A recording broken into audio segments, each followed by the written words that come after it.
racismo. No existe un racismo puro. Siempre está intermediado por un clasismo, por un patriarcalismo. O sea, siempre está reforzado por otras formas de discriminación. Estamos nosotros con el sociólogo Jerjes Loaiza y para preguntarle qué es lo que se debe hacer en estos instantes, ¿no? Cuando viene una persona que en realidad parece estar fuera de sus cabales, ¿no? Que parece que se quedó en la época de las cavernas. Bienvenido, señor Loaiza, a Exitosa. Muchas gracias por la invitación. Muchas gracias. ¿Qué se hace cuando uno tiene a una persona que de verdad la familia le decía, estás borracho, estás drogado, ¿qué te pasa? ¿Por qué nos hablas así? No te entendemos. Lo trataban como un orate, ¿no? Y no entendía lo que decía este hombre, no entendía la dimensión de lo que profería. Entonces, ¿cómo uno debe actuar frente a ataques clasistas, racistas, frente a la discriminación?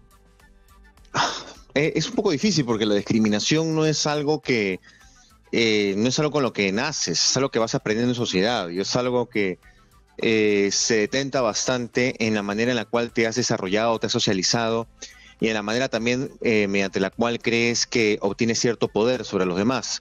Recordemos que el racismo es una estrategia de sobrevivencia de determinadas personas o grupo de personas frente a otro grupo de personas en donde se siente que es más parte del grupo de poder económico, del grupo de poder social o del grupo de poder incluso político.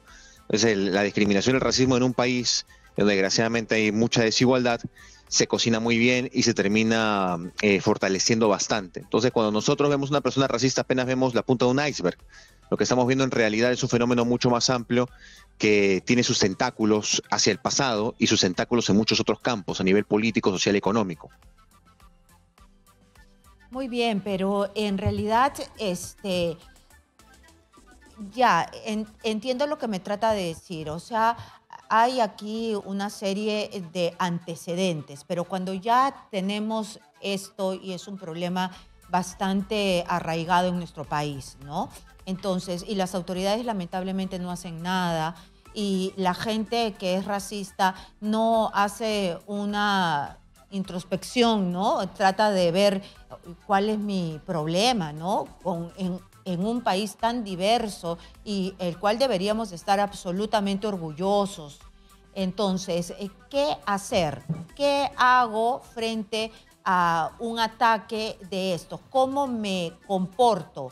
¿Qué hago? Porque si voy a la comisaría tengo que tener una prueba. Grabo, está bien que grabe. Expongo, está bien que exponga, ¿no? Porque definitivamente algo de vergüenza debe estar sintiendo este hombre viralizado en las redes sociales. Bueno, creo que lo primero y más importante es darnos cuenta de por qué se da el racismo. ¿Cuál es la razón? El racismo no se da porque una persona no entiende bien el presente. En realidad el racismo se da porque una persona ha estudiado y analizado muy bien el presente. El racismo, repito, es una estrategia, es un mecanismo mediante el cual esta persona busca ascender socialmente, busca movilizarse socialmente. Es una estrategia que se suma a otras tantas. A ver, entonces para que la gente lo entienda bien, es un acomplejado. Entonces trata de sobresalir haciendo sentir mal al otro. Quiere pisotear al otro. Es un acomplejado que haciendo sentir mal al otro busca ascender. Sí, pero no es tanto pisar al otro para ascender, sino sentirte parte de un grupo que hace lo mismo que tú. O sea, donde tú eres una persona racista, en realidad tú estás viendo a muchas otras personas racistas que como él actúan o dejan entrever cierto comportamiento. Nadie es racista porque se le ocurre o porque cree que eso es bueno. Es racista porque pertenece a un círculo social, no pequeño, sino muy amplio, que tienen actitudes semejantes. Y para poder sentirte parte de ese grupo privilegiado de personas que hace eso o que busca ser privilegiado, pues actúas con dicho racismo. Podemos encontrar racismo en las esferas más altas, las esferas medias o incluso las más bajas. Es un fenómeno, como dije, que viene siendo estudiado hace mucho tiempo y que se encontró incluso actitudes racistas o discriminatorias entre esclavos en sociedades latinoamericanas de hace 200 años. Entonces, la actitud racista es una actitud que desgraciadamente sobrevive los tiempos y que nos caracteriza no a unos cuantos, sino a una gran cantidad de personas en el país y en la región, mucho más amplia de la que imaginamos. Entonces, lo que tenemos que hacer es estudiar, analizarla, y si nos insultan, nos maltratan, poder darnos cuenta que se trata pues de una estrategia, se trata de una suerte de proyección del individuo que, debido a su incapacidad para entender su presente, su pasado, su futuro, o simplemente para maltratar a los demás, termina actuando de esa manera. Si Claro, nosotros es un entendemos eso de acomplejado, esta claro. forma, podemos sobrevivir de cierta manera este sentimiento de dolor frente a un insulto, ¿no? Claro, claro, claro. Es un acomplejado, hay que entenderlo, hay que tratarlo como una persona que necesita hacer esto para pertenecer. Porque uno cuando habla de racismo también pensaría, ¿no? Bueno, de repente el rubio ojos azules está discriminando al cholo porque te cholean inmediatamente, ¿no? Pero me acabas de explicar de que entre los esclavos había racismo, y es que no hay racismo solamente racial, sino también económico. Sí, lo que pasa es que el racismo es una categoría transversal. Entonces ahí podemos ver, por ejemplo, el tema del patriarcalismo, el machismo. A las mujeres se les maltrata o se les trata de una manera muy despectiva, no solamente por ser mujer, sino por ser mujer de determinado color de piel. A las personas también se les maltrata no solamente por su color de piel, sino por no tener recursos económicos o no los suficientes. Entonces ahí tenemos clasismo y ahí tenemos también machismo, patriarcalismo, que se combina con esta otra categoría del racismo. No existe un racismo puro, siempre está intermediado por un clasismo, por un patriarcalismo, o sea, siempre está reforzado por otras formas de discriminación. Y el Perú es un país, bueno, solo el Perú, en realidad la región, Latinoamérica, son países postcoloniales que han salido de un colonialismo hace no mucho y que seguimos todavía colonizados en cierta medida, en cierta forma. Sufrimos mucho de estas consecuencias, esta suerte de racismo, discriminación entre nosotros, nosotras mismas, ¿no? Entre vecinos, entre familiares inclusive, políticos y consanguíneos, sufrimos esto, y eso es algo pues que para combatirlo pues tenemos que sentarnos a pensar, a analizar y a aprender.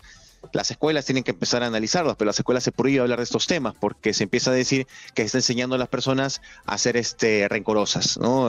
Cosas por el estilo. Entonces es un problema que tampoco no se quiere hablar mucho. Es un dilema a la larga.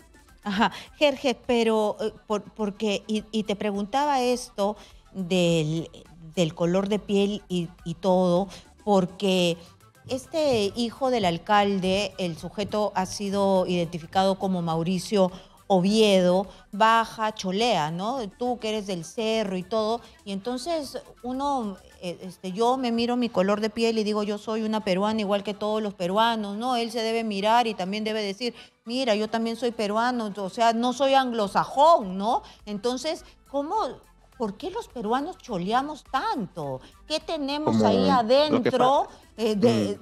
de complejos, ¿no? Esto viene desde la colonia, me Es imagino, que ¿no? el color de piel no es un indicador de racismo, ahí nos estamos A confundiendo. ver, El cuéntame. racismo o la discriminación lo que busca es blanquearnos. Y blanquearse no quiere decir ponerse color blanco, maquillarse, ser más blanco.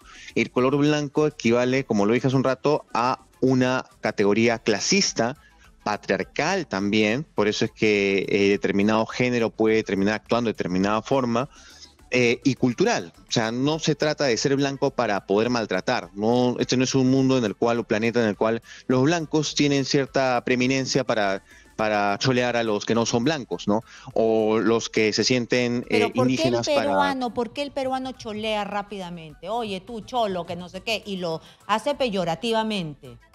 Ah, bueno, eso, horas nos tardaría, ¿no? Pero lo que puedo decir rápidamente es que el Perú es un país postcolonial en donde se vivió bastante la colonia, se vivió bastante el virreinato, y en donde sentimos una gran preeminencia de este espíritu español.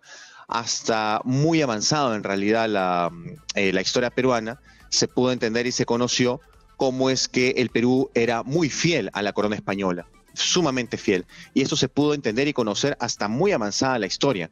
El limeño común, el peruano común que sabía leer y escribir y que podía votar se identificaba con lo europeo, jamás con lo, entre comillas, peruano. Recuérdese que la palabra peruano, peruana, era sinónimo de indígena. El Perú, un país con un 65% de población indígena, con un 25% de población mestiza, se blanquea en el tiempo y hoy no vamos a conocer un 60% de población que se siente indígena. Hoy todos estamos blanqueados, todos nos sentimos mestizos y uno que otro blanco. Ese es el acomplejamiento de lo que me hablabas al inicio. En realidad, esto empieza por nuestra historia y se desarrolla desgraciadamente en un tiempo en el cual no debatimos ni conversamos este problema. Y tenemos que debatirlo y tenemos que conversarlo y debería ser un extenso tema en los colegios porque es parte de nuestra aceptación. Nosotros somos peruanos y nos debemos querer como tal. Tenemos campeones de ser, nuestra comida es deliciosa, somos una maravilla mundial, no solamente en Machu Picchu. Tenemos tanto de sentirnos orgullosos como para venir a cholearnos entre nosotros mismos y no aceptarnos. Muchísimas gracias, Jerjes Loaiza, sociólogo, que pone sobre la mesa varias taras que tenemos y que no sabemos aceptarnos. No entiendo por qué.